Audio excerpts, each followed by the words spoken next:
10 mga hindi karaniwang uri ng hayop na matatagpuan lamang sa mga isla. May ilang mga hayop na sa tingin ko'y hindi mo pa nakikita dahil tanging sa mga isla lamang sila makikita. Ngunit kung mahilig kang magtungo sa isla at pamilyar ka sa lugar at mga nilalang na naninirahan dito ay maaaring kilala mo sila. Ang ilan sa kanila ay itinuturing ng endangered dahil patuloy na bumababa ang kanilang bilang. Kung kaya't sa video na ito ay aalamin natin ang 10 mga hayop na sa isla lamang naninirahan. Kaya naman simulan na natin. Number 1, Tasmanian Devil. Sa isla ng Tasmania sa timog ng Australia ay may nakatira na kakaibang hayop na tinatawag na Tasmanian Devil. Sa una ay hindi ito pansin dahil maliit at mukhang ordinaryo. Ngunit ang kanilang kakaibang tunog, anyo at ugali ang nagbigay sa kanila ng pangalang Devil. Ang kwento nila ay hindi lang tungkol sa kalikasan, kundi pati na rin sa survival sa kabila ng hirap. Ang Tasmanian Devil ay ang pinakamalaking carnivorous marsupial sa buong mundo. Marsupial ang tawag sa mga hayop na may pouch o bulsa sa tiyan kung saan lumalaki ang kanilang mga anak. Ang katawan nila ay maliit pero malalakas ang kanilang jaw at kaya nilang durugin kahit buto. Kilala sila bilang scavengers na kumakain ng mga patay na hayop. Sa ganitong paraan ay natutulungan nilang linisin ang kalikasan. Maliban dito, isa pa sa kakaibang katangian nila ay ang malakas nilang sigaw kapag nag-aagawan ng pagkain. Ang tunog na ito na parang halimaw ang nagbigay sa kanila ng reputasyon bilang mga devil sa mata ng mga unang Europeans na dumating sa Tasmania. Samantala, matagal nang naninirahan ng Tasmanian Devil sa Tasmania na isang isla na puno ng makakapal na kagubatan. Dati ay matatagpuan din sila sa mainland ng Australia. Pero mahigit 4,000 years na ang nakalipas ay nawala sila doon nang dumating ang mas malalaking predator tulad ng mga dingo o ligaw na aso. Dahil walang dingoy sa Tasmania ay nakahanap sila ng ligtas na lugar doon. Subalit ang buhay ng Tasmanian Devil ay puno ng pakikibaka mula pagkasilang. Ang mga babaeng devil ay nagbubuntis ng 21 days lamang. Sa bawat panganganak ay umaabot sa 30 na supling ang ipinapanganak nila. Pero dahil may 4 lang na pouch ang babae, 4 lang ang pwedeng mabuhay. Mula sa pagsilang ay nagsisimula na agad ang kanilang laban para sa buhay. Ang kanilang pagkain ay mula sa mga labi ng patay na hayop, kaya madalas silang magtipon sa paligid nito. Kapag may agawan ng pagkain ay naglalabas sila ng malalakas na ungol at sigaw para takutin ang iba. Number 2, Jamaican Iguana. Sa makakapal na kagubatan ng Hellshire Hills sa Jamaica ay namuhay noon ang isang natatanging hayop, ang Jamaican Iguana o Cyclura coley. Ito ang pinakamalaking lizard sa Jamaica at tanging sa isla lang matatagpuan. Pero tulad ng maraming hayop sa mga isla ay nalagay sila sa peligro ng dumating ang tao. Dumating pa sa puntong inakala ng lahat na wala na sila sa mundo. Ang pagbagsak ng populasyon ng Jamaican Iguana ay nagsimula nang dumating ang mga Europeans sa Jamaica. Unti-unting ginawang sakahan ang kagubatan na kanilang tirahan, kaya nawala ang lugar na kailangan nila para mabuhay. Dumating din ang mga hayop tulad ng daga, pusa at baboy na naging kaagaw nila sa pagkain at kumain pa ng kanilang mga itlog. Dahil dito ay bumaba ng husto ang bilang ng Jamaican Iguana. Kaya noong 1940s, ay idineklara ng mga eksperto na tuluyan na silang extinct o wala na. Ang hayop na minsang sagana sa Jamaica ay parang naging alamat na lamang. Subalit noong 1990 ay isang malaking balita ang nagbigay pag-asa sa mga tagapag-alaga ng kalikasan. Isang mangangaso ang nakakita ng kakaibang butiki sa loob ng Hellshire Hills. Nang suriin ito ng mga eksperto ay nadiskubre nila na ito ay Jamaican Iguana. Buhay pa pala sila bagamat kakaunti na lang ang natitira. Ang Hellshire Hills ay isang matarik at makakapal na kagubatan. Ang lugar na ito ang naging kanlungan ng iilang natitirang Jamaican Iguana. Pero kahit dito ay hindi sila ligtas. Ang mga baboy ay kumakain ng kanilang mga itlog, habang ang iligal na pagputol ng puno ay sumisira sa kanilang tirahan. Maliit na lang ang chance nilang mabuhay kung walang gagawing aksyon.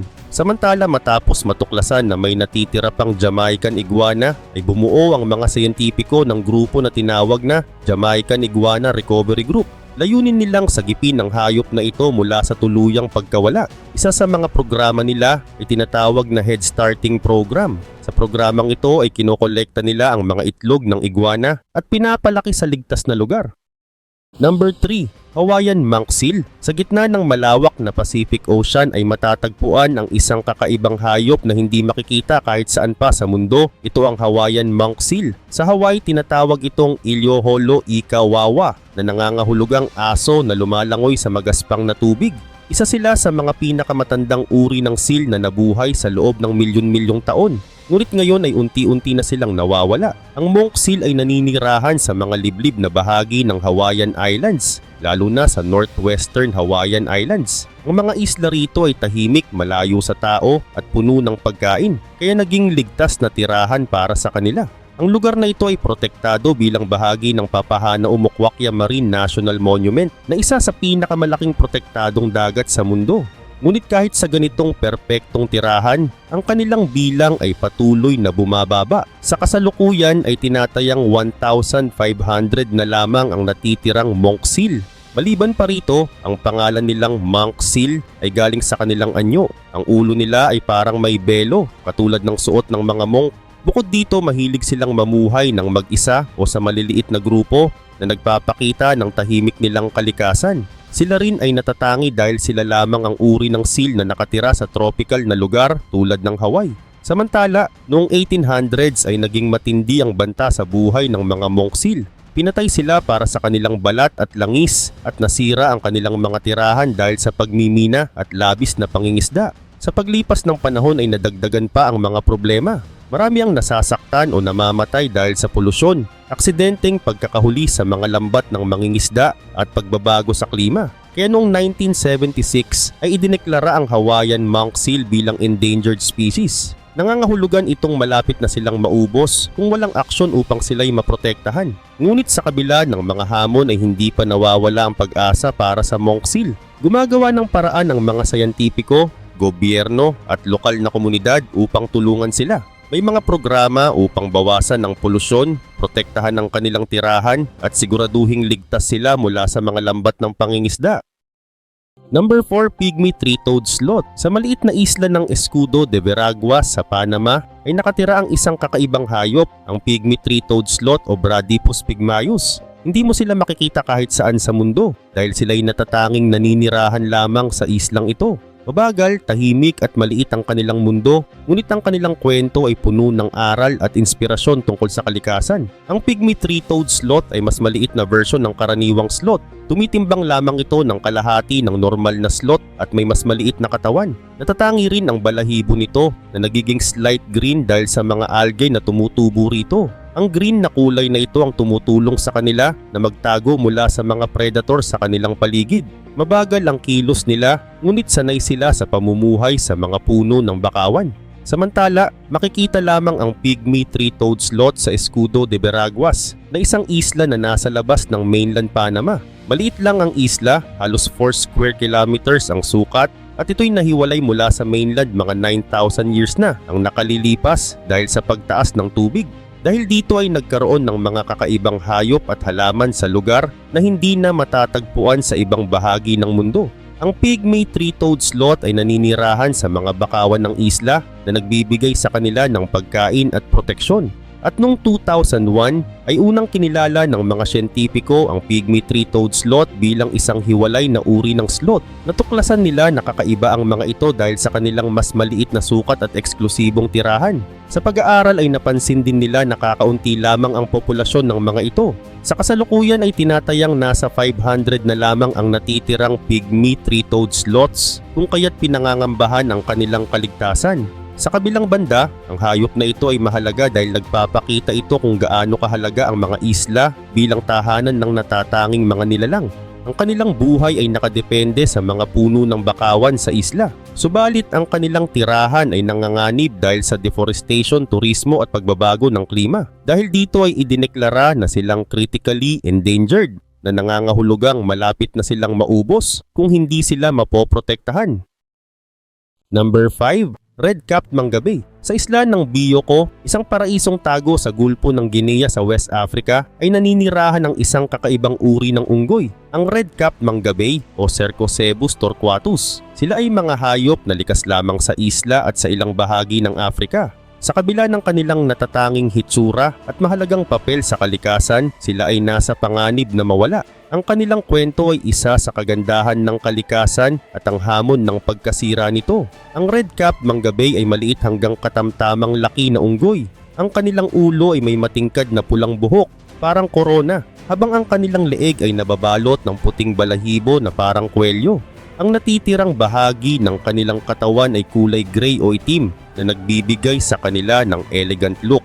Bukod sa kanilang hitsura, sila ay kilala sa pagiging mausisa, matalino at masayahin. Sila ay nabubuhay sa mga grupo at nagkakaisa para sa proteksyon mula sa mga mandaragit gaya ng agila at leopards. Dagdag pa rito, ang red cap mangga bay ay endemic o likas na matatagpuan lamang sa ilang piling lugar, lalo na sa isla ng Bioko. Ang pagiging limitado ng kanilang tirahan ay nagbigay sa kanila ng kakaibang katangian, ngunit ito rin ang dahilan kung bakit sila sensitive sa pagbabago ng kanilang kapaligiran. Ang kanilang papel sa kalikasan ay napakahalaga. Habang naghahanap sila ng pagkain gaya ng prutas, dahon at insekto, ay nakakatulong sila sa pagkalat ng mga binhi sa kagubatan. Ang kanilang presensya ay nagbibigay buhay sa mga puno at halaman ng isla, na siya namang nagiging tahanan ng iba pang hayop. At noong 19th century, ang mga dayuhang naturalist at missionaries mula Europe ang unang nakakita sa red cap mangga bay sa Bioko. Habang inaaral nila ang likas na yaman ng isla ay nadiskubre nila ang unggoy na ito. Sa kanilang mga records ay inilarawan nila ang kagandahan at kakaibang ugali ng red cap mangga bay. Subalit napansin na rin nila ang unti-unting pagbaba ng bilang ng hayop dahil sa panghuhuli at pagkasira ng kagubatan. Gayun din, ang red cap mangga bay ay mahalaga sa balanse ng kalikasan. Ang kanilang simpleng gawain ng pagkain at paggalaw sa kagubatan ay nakakatulong sa pagkalat ng binhi ng mga halaman na tumutulong sa paglago ng mga puno. Number 6. Sri Lankan elephant. Sa gitna ng green forest ng Sri Lanka ay naninirahan ng Sri Lankan elephant na isang kakaibang uri ng elepante na matatagpuan lamang sa isla. Ang kwento nila ay puno ng kasaysayan, kultura at pakikibaka upang patuloy na mabuhay sa isang mundong mabilis na nagbabago. Ang Sri Lankan elephant o Elephas maximus maximus ay isang uri ng Asian elephant na exclusive sa Sri Lanka.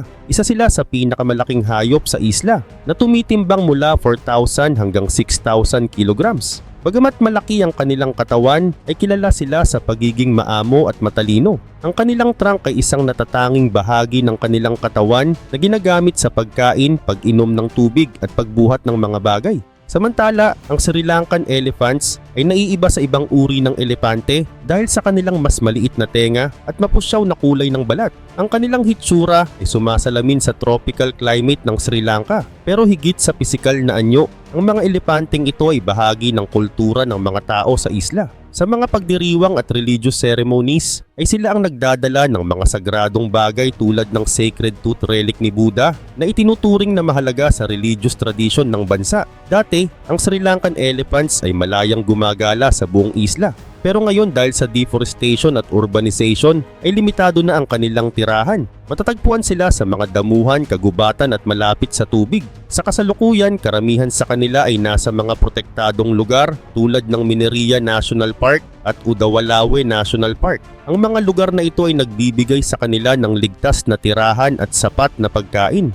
Gayun din naman mahigit ilang libong taon ng bahagi ng kasaysayan ng Sri Lanka ang mga elepanteng ito. Sa mga sinaunang kaharian ay ginamit sila sa mga seremonya, prosesyon at maging sa digmaan. Ang kanilang lakas at katalinuhan ay naging mahalaga sa pagpapatakbo ng mga lumang kaharian. Pero noong panahon ng kolonyalismo ay maraming elepante ang pinatay para sa kanilang ivory o dahil nasira ang kanilang tirahan. Mula sa mahigit 10,000 na mga elepante noong 19th century, ang bilang nila ay bumagsak sa halos 2 hanggang 3,000 na lamang ngayon. Bakit nga ba mahalaga ang Sri Lankan elephants? Ang Sri Lankan elephant ay mahalaga sa kalikasan at kultura ng bansa. Bilang keystone species, ang presensya nila sa kagubatan ay nakakatulong sa pagpapanatili ng balance ng ecosystem. Number 7. Wallace's Flying Frog. Sa kagubatan ng Borneo ay may isang hayop na kakaiba at kahanga-hanga. Ito ang Wallace's Flying Frog o Rhacoporus nigrupalmatus. Hindi ito pangkaraniwang palaka. Bukod sa makulay nitong hitsura ay naggaglide din ito o dumadaos-dos sa ere mula sa isang puno patungo sa isa pa.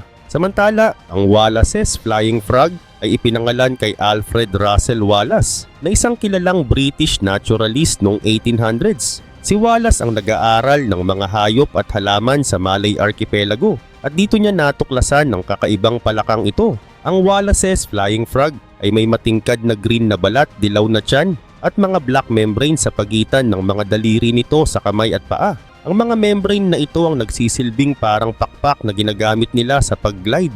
Hindi tulad ng ibang palaka na tumatalon lamang, ay kaya ng Wallace's Flying Frog na parang lumilipad sa pagitan ng mga puno. Ang kakayahang ito ay nagbibigay sa kanila ng kalamangan upang mabuhay sa mataas na bahagi ng kagubatan. Kaugnay pa nito, ang Wallace's Flying Frog ay matatagpuan lamang sa kagubatan ng Borneo at ilang bahagi ng Malaysia. Ang Borneo ay isang isla na kilala sa pagiging tahanan ng maraming uri ng hayop na wala kahit saan sa mundo. Naninirahan ang palakang ito sa mga sanga ng matataas na puno sa loob ng kagubatan kung saan ligtas sila mula sa mga mandaragit. At noong 1850s, nang maglakbay si Alfred Russel Wallace sa mga isla ng Malay Archipelago, ay nadiskubre niya ang kakaibang palakang ito. Agad niyang isinulat ang mga detalye ng kanilang natatanging hitsura at kakaibang kakayahan sa kanyang mga talaan na naging bahagi ng pag-aaral tungkol sa adaptation ng mga hayop. Gayun din naman ang paglipad ng Wallace's Flying Frog ay hindi tulad ng sa mga ibon o paniki. Sila ay nag-glide lamang gamit ang kanilang malalapad na membrane sa mga daliri. Ang kakayahang ito ay isang paraan nila upang makaiwas sa mga predator tulad ng ahas o ibon. Sa halip na bumaba sa lupa kung saan mas delikado, ay ginagamit nila ang ere upang mabilis na makatawid mula sa isang puno papunta sa isa pa. Kaya rin nilang mag-glide ng hanggang 15 meters. Number 8. Aldabra Giant Tortoise. Sa malalayong bahagi ng Indian Ocean ay may isang natatanging grupo ng mga isla na tinatawag na Aldabra Atoll. Ito ay bahagi ng Seychelles na isang lugar na parang hindi nagalaw ng panahon. Dito matatagpuan ang Aldabra Giant Tortoise na isa sa pinakamalalaking turtle sa buong mundo. Ang kwento nila ay kwento ng kaligtasan, tagumpay at kahalagahan ng kalikasan. Ang Aldabra Giant Tortoise ay isang higanting hayop na may matibay at bilog na shell sa likod. Tumitimbang ito ng hanggang 250 kilograms at maaaring mabuhay ng higit sa 150 years. At ito ang dahilan kung bakit isa sila sa mga hayop na may pinakamahabang buhay. Mabagal silang kumilos pero kayang maglakbay ng malayo gamit ang kanilang malalaking paa. May mahahaba rin silang leeg na ginagamit nila para maabot ang mga dahon at prutas na kinakain nila. Sa isla ng Aldabra ay walang maraming predator, kaya ang mga tortoise ang naging tagapangalaga ng ecosystem. Kapag kumakain sila ng prutas ay dala nila ang mga buto sa kanilang dumi na tumutulong sa pagtubo ng mga bagong halaman. Dahil sa kanilang laki at presensya ay nakakatulong sila na panatilihing maayos ang balanse ng kalikasan sa isla. Kaugnay nito, milyon-milyong taon na ang nakalipas, ang mga ninuno ng Aldabra Giant Tortoise ay nanirahan sa iba't ibang bahagi ng mundo. Ngunit sa paglipas ng panahon ay unti-unting nagbago ang mundo. Nawala ang kanilang tirahan at maraming higanting turtle ang namatay. Ang Aldabra Atoll, dahil sa malayo at mahirap puntahan, ang naging huling tahanan ng mga tortoise na ito. Dito sila nakaligtas mula sa mga panganib na humantong sa pagkawala ng ibang lahi ng higanting turtle. Ngunit noong 1800s ay maraming turtle sa Indian Ocean ang hinuli ng mga mandaragat. Ginamit silang pagkain dahil kayang mabuhay ng mga tortoise ng maraming buwan kahit walang tubig o pagkain. Pero sa kasamaang palad ay halos maubos ang iba pang higanting turtle sa rehiyon. Pero dahil liblib ang Aldabra Atoll ay hindi ito masyadong naapektuhan ng panghuhuli. At noong 1982 ay kinilala ang Aldabra Atoll bilang isang UNESCO World Heritage Site dahil dito ay naprotektahan ang kanilang tirahan at nasigurado ang patuloy nilang pamumuhay sa natural nilang lugar. Number 9. Lord Howe Island Stick Insect. Sa gitna ng Pacific Ocean ay may isang maliit na isla na tinatawag na Lord Howe Island. Dito nanirahan noon ang isang kakaibang kulisap, ang Lord Howe Island Stick Insect na kilala rin bilang tree lobster dahil sa laki nito at itsurang parang tuyong sanga ng kahoy. Ano ang Lord Howe Island Stick Insect? Ang Lord Howe Island Stick Insect ay isang malaking kulisap na umaabot sa 15 centimeters ang haba. Ang kanilang katawan ay makintab, itim at parang sanga ng puno. Ang kakaibang anyo nila ay tumutulong para magtago sila mula sa mga kaaway. Kahit na mukhang nakakatakot dahil sa laki ay mapayapa at kumakain lamang sila ng mga dahon. Subalit noong 1918 ay isang barkong tinatawag na SS Macambo ang dumaong sa Lord Howe Island. Kasama nito ay ang mga itim na daga na aksidenteng nakarating sa isla. Ang mga daga ay mabilis na dumami at naging malaking banta sa mga hayop doon. Kinain nila ang mga itlog at batang stick insect na naging dahilan ng mabilis na pagkawala ng mga kulisap. Sa loob ng ilang taon ay idineklara silang extinct noong 1920s. Ngunit pagkalipas ng halos 80 years noong 2001 ay natagpuan muli ang Lord Howe Island stick insect sa isang di inaasahang lugar sa Ball's Pyramid na isang matarik at tuyot na rock formation. Ang mga scientist na nagsiyasat sa lugar ay nagulat nang makakita sila ng maliit na grupo ng mga buhay na kulisap sa ilalim ng isang maliit na halaman na nagbibigay ng lilim at pagkain. Ngunit sa kabila ng matagal na pagkawala at mahirap na kondisyon sa Ball's Pyramid ay nagawa ng mga kulisap na mabuhay. At matapos matuklasan ang natitirang 24 na kulisap sa Ball's Pyramid ay dinala sila sa Melbourne Zoo upang magsimula ng isang programa sa pagpaparami. Bagamat mabagal ang proseso ay unti-unti rin silang dumami. Pagsapit ng 2019 ay sinubukan na silang ibalik sa kanilang original habitat sa Lord Howe Island kasabay ng matagumpay na pagtanggal ng daga mula sa isla. Number 10.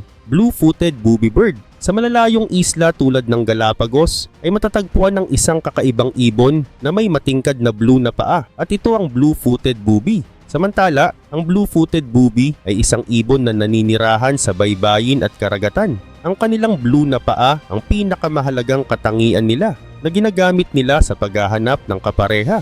Kapag mas matingkad ang kulay ng kanilang paa ay mas maganda ang tsansa nilang magustuhan ng kanilang kapareha. Gayun din naman ang blue-footed booby ay matatagpuan sa Galapagos Islands sa Ecuador, pati na rin sa ilang bahagi ng Mexico at Peru. Ang Galapagos ang pangunahing tahanan nila kung saan naninirahan ang kalahati ng kanilang kabuuang populasyon. Ang mga isla ay perpektong lugar para sa kanila dahil may sapat na pagkain at tamang kapaligiran para sa pagpaparami. Sa malamig na alon ng karagatan sa paligid ng Galapagos ay madalas makita ang blue-footed booby na sumisisid mula sa himpapawid papunta sa tubig upang manghuli ng isda. Ang mga lugar na ito ay mahalaga hindi lang sa blue-footed booby kundi sa maraming iba pang hayop. At noong 1835 ay bumisita si Charles Darwin sa Galapagos Islands. Dito niya napansin ang mga kakaibang hayop tulad ng blue-footed booby. Isa sa mga bagay na tumatak sa kanya ay ang ritual ng panliligaw ng ibong ito. Ang lalaking blue-footed booby ay sumasayaw at itataas ang kanyang blue na paa para ipakita ang matingkad nitong kulay.